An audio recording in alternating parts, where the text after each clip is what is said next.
the board or thinking about this or? Okay, thank you. It's something hopefully we'll continue to revisit and move forward with.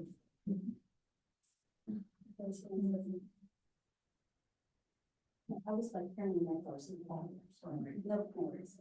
All right, Board of Trustees. Here's an echo.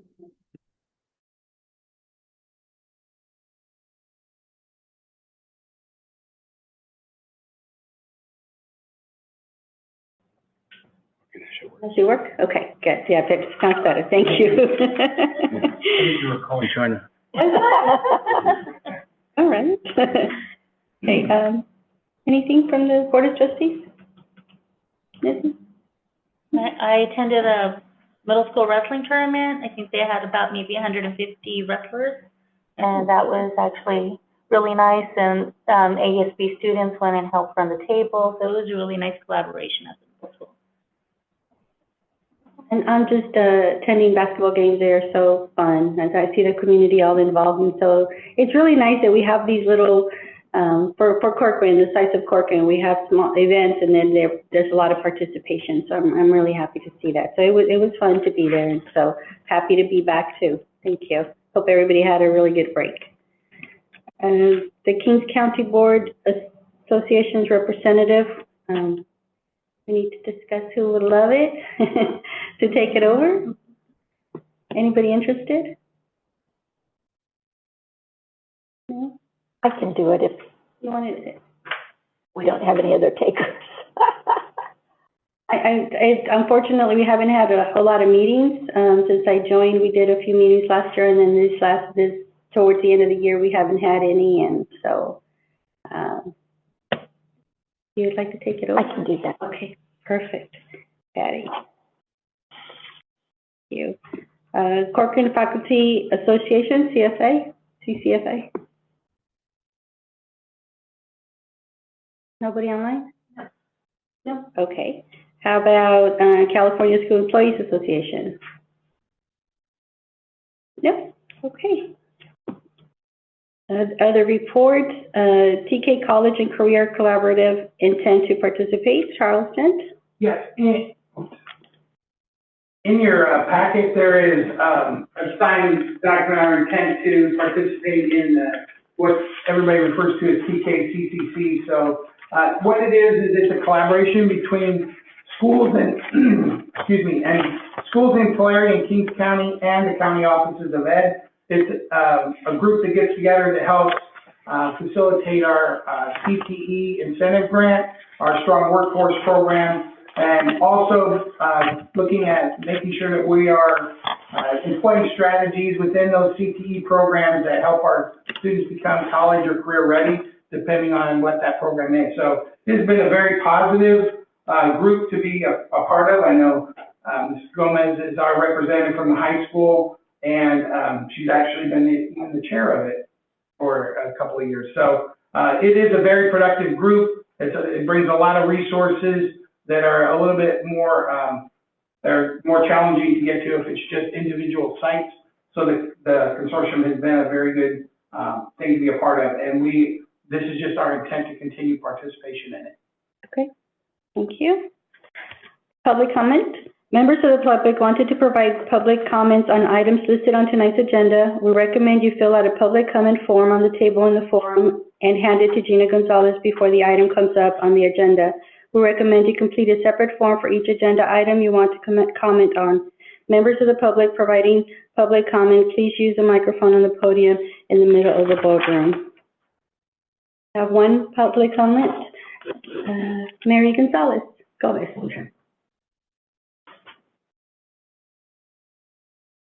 Yes.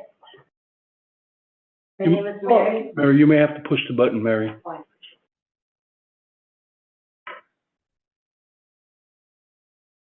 The light green comes on? Okay. Yes, Got her. thank you. My name is Mary Gonzalez. I don't have to give my address. The city asked you to, that's good. Good evening, Madam Chair. Good evening. Meadows, and the board.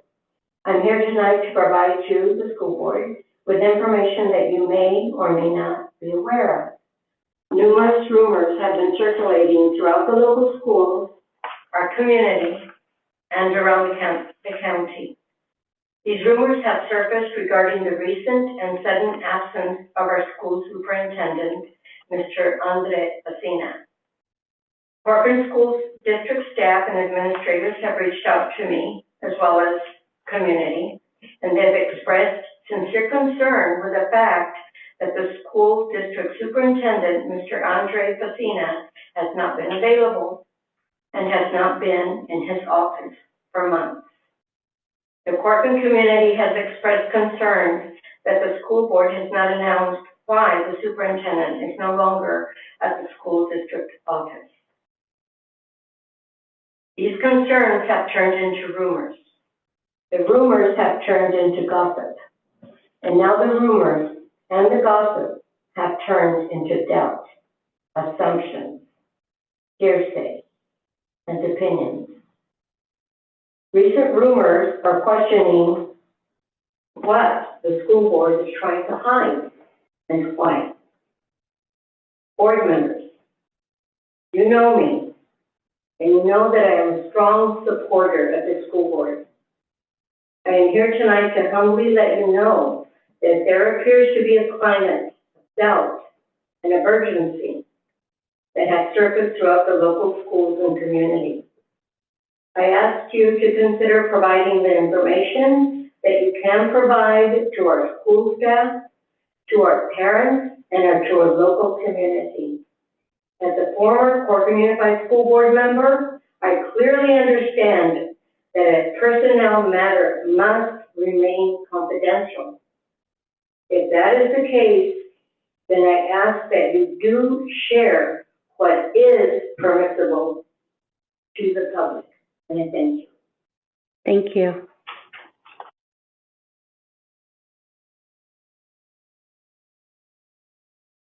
Let's see, action items, consent agenda.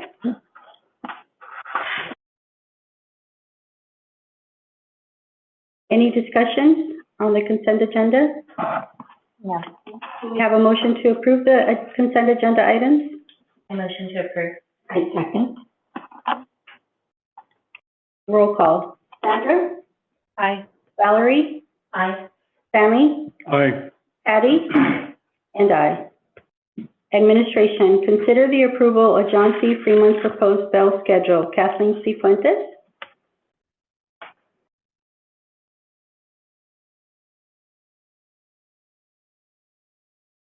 President Cicero, esteemed board members, colleagues behind me, and the community members.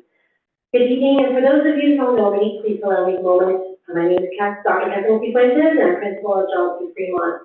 And I'm here today to share a proposal for new recess and one schedule for Fremont Elementary. This schedule does not change the start or end time at our school, or our instructional minutes. They remain the same. Currently, as a school, we experience the most student-to-student issues during our morning recess and our lunch recess for the following reasons. So our proposal will then identify the positive things that we can look at, so lower the number of student-adult ratio, give students more access to equipment and games, have more active supervision, and give students to promote positive behaviors. And really look at all our tier 1, 2, and 3 students as we go through our recess patterns. Our goal is to decrease referrals and suspensions at Fremont. At this time, I wanted to stop if you have any questions you'd like to ask me. I know you have it in the packet, the proposal. Does this alter any of the teachers' lunch hours or anything? It does. So what we did is we've been in conversation with the teachers since September. And then in October, we had more conversations and had feedback. And I don't know if you were given that piece too. I know I shared that with Mr. Jen, was the pictures of our posters or poster boards and our posters that we did with teachers. They had a lot of feedback. We also then in October had them vote if they did change recesses or lunches, which one they would want. We had plans A, B, and C that you had on the proposal. And now the teachers got to see where they wanted to be at. They have the same lunch period, like the length. They just had a different time. And this gives us more time to actually engage more with the students. So they were included in the process. And I do appreciate that. Thank you very much. We took a lot of their feedback. And again, this has been a long process, but I think, and if they could be here, I've gotten how many texts, they want to know if it's passed, so they can say, yay, we can start on Monday. I got this, little emojis coming and smiley faces, and wishing you luck for tonight. Thank you. Thank you. Make a motion to approve. And I'll second. Okay, roll call, Sandra? Aye. Valerie? Aye. Sammy? Aye. Patty? Aye. And aye. Thank you. Consider the approval of 2024-25 School Accountability Report Card SART for Bret Hart Elementary, John C. Fremont Elementary, Mark Twain, John Muir Middle School, Corcoran High School, and Kings Lake Education Center, Corcoran Academy, and Mission Community Day School. Elizabeth Mendoza?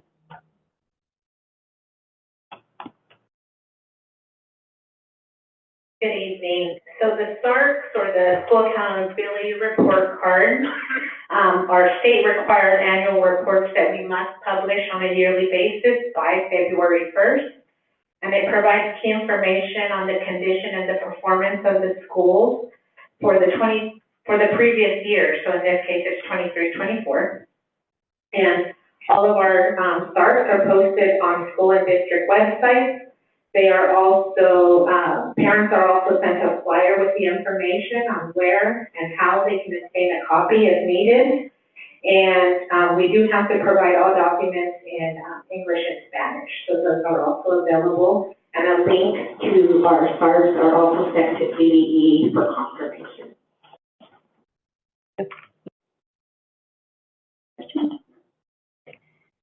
Do I have a motion? I'll second. All right. Roll call, Sandra? Aye. Valerie? Aye. Sammy? Aye. Patty? Aye. And aye. Consider the approval of board policies. There's a whole lot. Do I need to spell those out? No? Okay. Do I have a motion? I move to approve. I'll second. Any discussion? Roll call. Sandra? Aye. Valerie? Aye. Sammy? Aye. Patty? Aye. And aye. And then these are, we hold for the first reading of the board policies.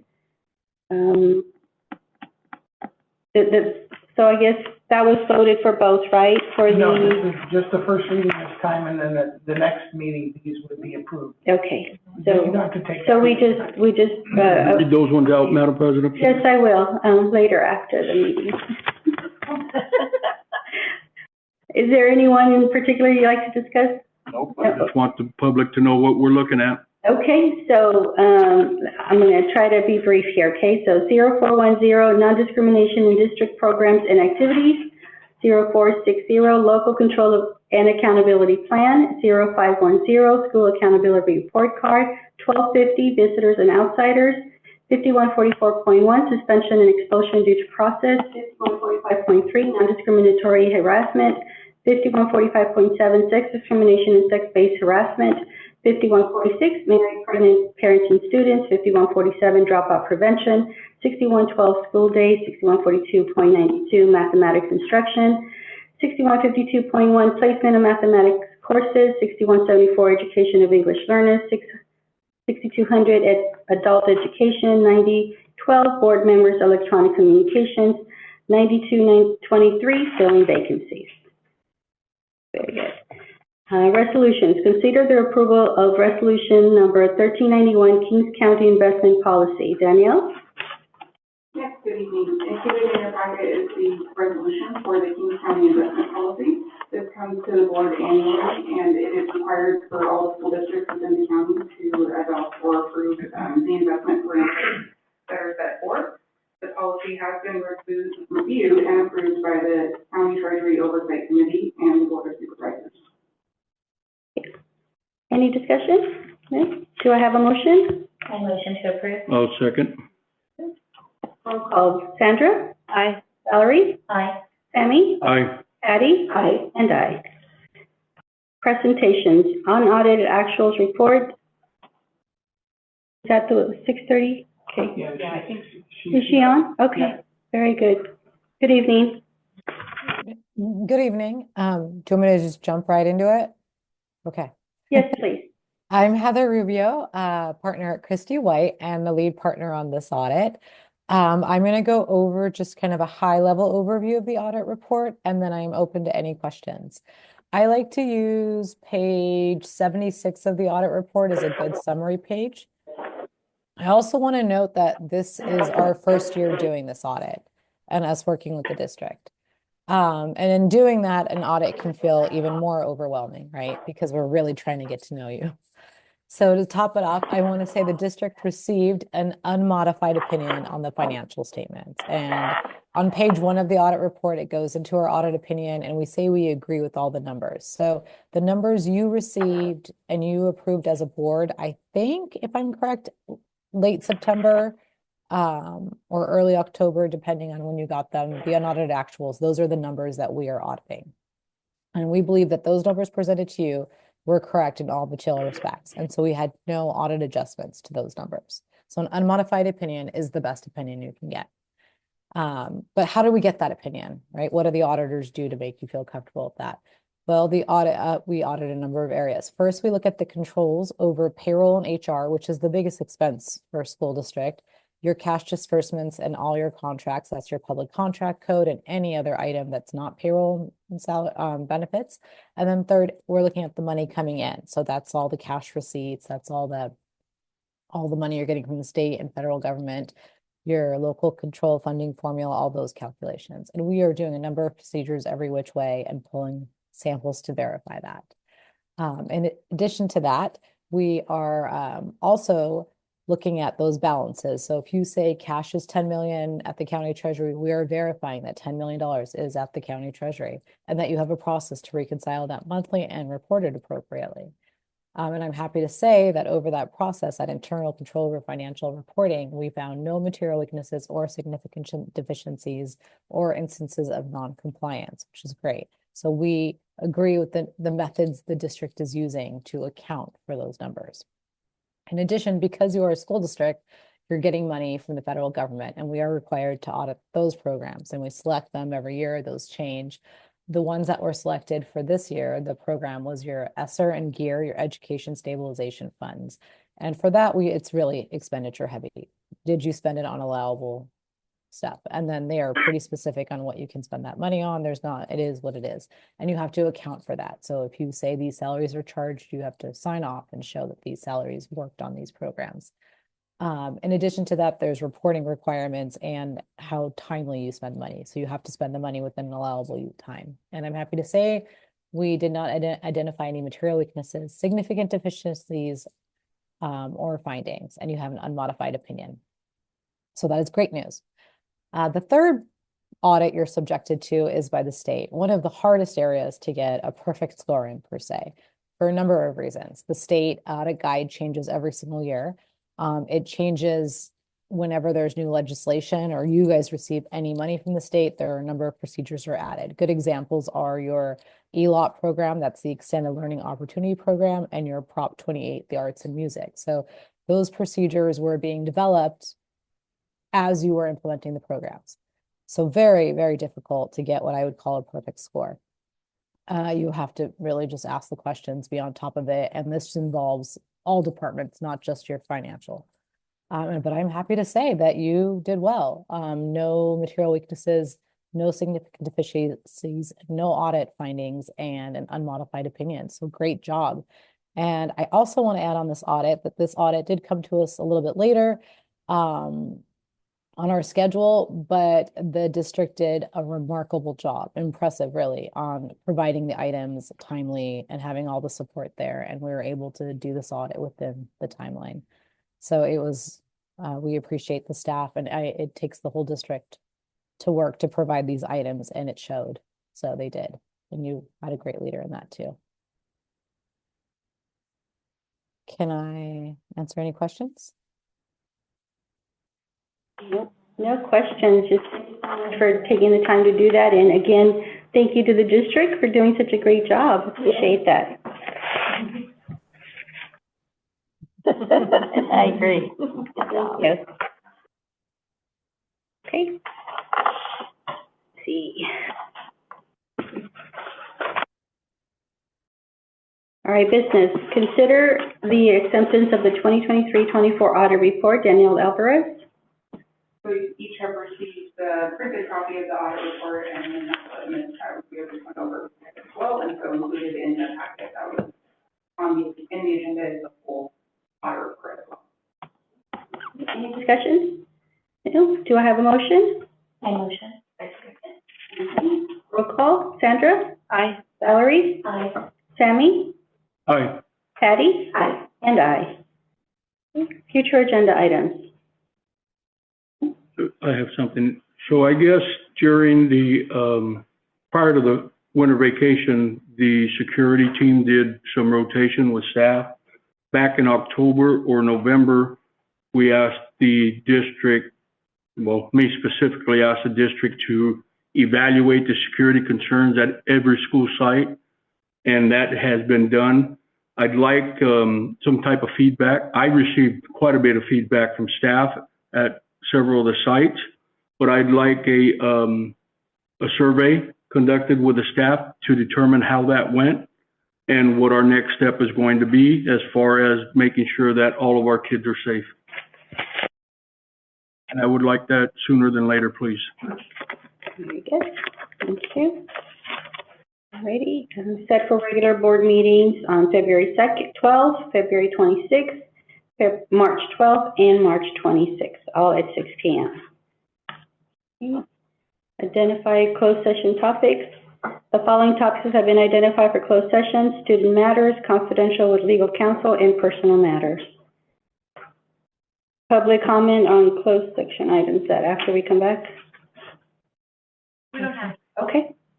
Very good.